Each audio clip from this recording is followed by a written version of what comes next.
भाग्योदयेन बहुजन्म समर्जितेन सत्संगमं च लभते पुरुषो यदा वै अज्ञानहेतुकृतमोहमदान्धकारं नाशं विधाय हि तदोदयते विवेक। ઈષ્ટદેવ ભગવાન શ્રી સ્વામિનારાયણ ચૈત્રી સમયમાં શ્રી સ્વામિનારાયણ મંદિર વડતાલ દ્વારા આયોજિત શ્રીમદ ભાગવત સપ્તાહ પારાયણના પ્રવક્તા પરમ શ્રદ્ધેય વિદ્વાન સદગુરુ શાસ્ત્રી સ્વામી નારાયણ ચરણદાસજી સ્વામીજી, સમગ્ર મહોત્સવના આયોજક પ્રેરક, અમારા સૌના આદર્શ સત્સંગ મહાસભાના પ્રમુખ પરમ શ્રદ્ધેય સદગુરુ શાસ્ત્રી સ્વામી નવતમ પ્રકાશદાસજી સ્વામીજી, ઉપસ્થિત સૌ સંતો, યજમાનશ્રીઓ અને વાલા દરેક સત્સંગી હરિભક્તો ભાઈઓ બહેનો, સૌને જય સ્વામિનારાયણ।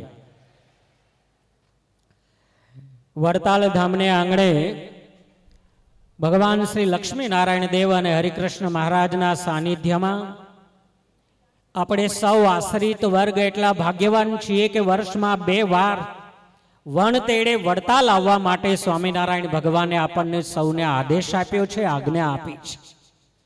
એક છે કાર્તિકી સમયો અને બીજો છે ચૈત્રી સમયો।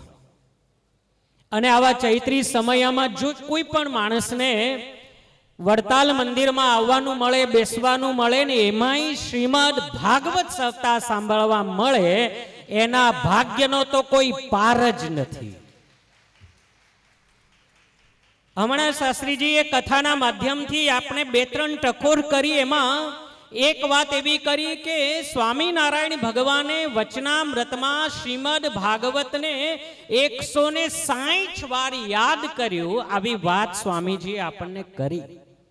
પણ યાદ રાખજો, સ્વામિનારાયણ ભગવાને શિક્ષાપત્રીમાં સ્વામિનારાયણ સંપ્રદાયના 8 શાસ્ત્રો બતાવ્યા છે, અને એ 8 શાસ્ત્ર શિક્ષાપત્રીના 93મા શ્લોકથી લઈ અને 105 શ્લોક સુધી તમે વાંચશો તો સંપ્રદાયની અંદર તમને કોઈ બીજી વિટમણાઓ, ગૂંચવણ કે સમસ્યાઓ જીવનમાં લાગશે જ નહીં। સ્વામિનારાયણ ભગવાને એમાં લખ્યું છે, વેદાશ્ચ વ્યાસ સૂત્રાણી શ્રીમદ ભાગવતાભિધમ પુરાણમ ભારતે તુ શ્રી વિષ્ણુર નામ સહસ્રકમ તથા શ્રી ભગવદ ગીતા નીતિશ્ચ વિદુરોદિતા ધર્મશાસ્ત્રાંતર્ગતા ચ યાજ્ઞવલ્ક્ય ઋષિ સ્મૃતિ। આ 8 ગણાવ્યા અને પછીના શ્લોકમાં એમ કીધું, એતાન્યષ્ટ મમેષ્ટાની શસ્ત્રાસ્ત્રાણી ભવંતિ શ્રોતવ્યાનથ પાઠ્યાની કથનીયાની ચ દ્વિજય સ્વહિચ્છેતુભિરેતાની મત્સિષય સકલય અપી। આ 8 શાસ્ત્રો પછી મહારાજ કે મારા આશ્રિતોએ જેને પોતાનું કલ્યાણ ઈચ્છવું હોય એણે આ શાસ્ત્રો જ વાંચવા, આની જ કથા કરવી, એ જ ભણવા। હવે એટલો બધો આગ્રહ સ્વામિનારાયણ ભગવાને કયો હોય તો ભાગવત એ સ્વામિનારાયણ ભગવાનના જીવમાં હોય એ સ્વાભાવિક છે। અને ભાગવતના શ્રવણથી જીવતા તો માર્ગ મળે, મર્યા પછી પણ અવળે માર્ગે ગયા હોય એને સન્માર્ગ મળે છે, એ સનાતન સત્ય વાત છે અને આપણે સૌ જાણીએ છીએ। એમાંય સ્વામિનારાયણ ભગવાને 2 સ્કંદને વિશેષ મહત્વ આપ્યું અને કહ્યું, શ્રીમદ ભાગવતસ્યૈષુ સ્કંધૌ દશમ પંચમ સર્વાધિક તયા જ્ઞેયો। કૃષ્ણ મહાત્મ્ય બુદ્ધએ ભગવાનના મહિમાને સમજવા માટે ભગવાન સ્વામિનારાયણ કે ભાગવતનો 5મ સ્કંદ અને આજે બપોર પછી તમે સાંભળવાના છો એ 10મ સ્કંદ વર્ષમાં 1 વાર ફરજિયાત સાંભળવાની આજ્ઞા છે। મહારાજે શિક્ષાપત્રીમાં આ જ વાત કરી છે, એટલે એની કથા અહીંયા વડતાલના ચૈત્રી સમયમાં આપણને સાંભળવા મળે। અને એમાં પણ આવા દ્રષ્ટાંત કુશલ અને નિસ્પૃહ સંતોના માધ્યમથી અને વિરક્તો વૈષ્ણવો વિપ્રો વેદશાસ્ત્ર વિશબ્દકૃત દ્રષ્ટાંત કુશલો ધીર, એટલે આ સમગ્ર વક્તાના લક્ષણ અહીંયા તમે જે સાંભળી રહ્યા છો એ શાસ્ત્રી સ્વામી નારાયણ ચરણદાસજી સ્વામીના જીવનમાં આપ જોઈ શકો છો. એ બહુ જ સમૃદ્ધ ભાષામાં, એટલું જ નહીં સંસ્કૃતના અને શાસ્ત્રોના પ્રમાણ સાથે ભાગવત ચરિત્રોને આપ સુધી પહોંચાડી રહ્યા છે. અને એટલે ચૈત્રી સમયમાં સ્વામિનારાયણ ભગવાનનું જે સંપ્રદાયનું શાસ્ત્ર સાંભળવા મળે છે એ આપણા સૌના મોટા ભાગ્ય છે. એટલે આ શાસ્ત્રને વર્ષમાં એકવાર સાંભળવાની આજ્ઞા પણ આપણાથી ઓટોમેટિક થઈ જાય છે.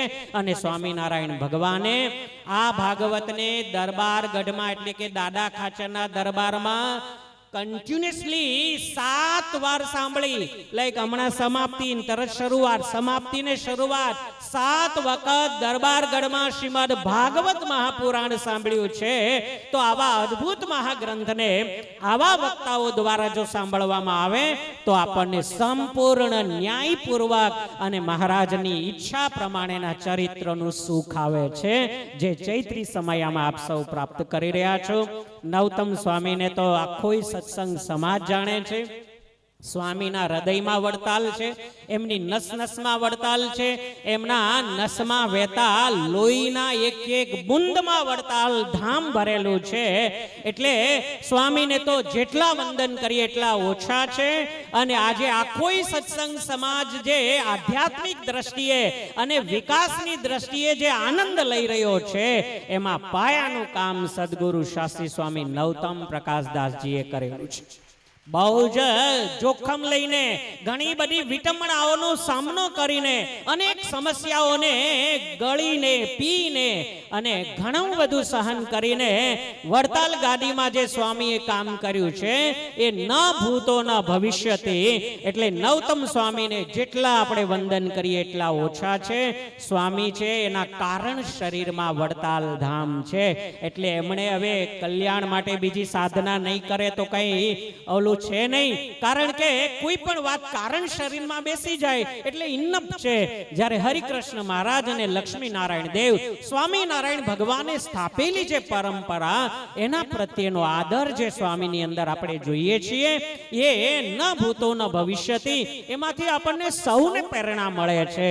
તો સ્વામીનું જીવન પણ દીર્ઘાયુ બને અને સંપ્રદાયમાં સવિશેષ આનાથી પણ વધારે સારા કાર્યો એમના માધ્યમથી થતા રહે અને આપણને સૌને એમના થકી દિવ્ય પ્રેરણાઓ પ્રાપ્ત થતી રહે, એવી શુભેચ્છા સાથે ગઢપુર મંદિરના મુખ્ય કોઠારી સ્વામી લક્ષ્મી નારાયણ દાસજી સ્વામી તરફથી પણ સ્વામીને ખૂબ ખૂબ અભિનંદન પાઠવવામાં આવ્યા છે.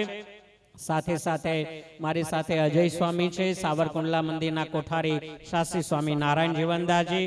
અમારા સમગ્ર મંડળ વતી સ્વામીને ખૂબ ખૂબ અભિનંદન. સ્વામીના ચરણોમાં વંદના સાથે જય સ્વામિનારાયણ.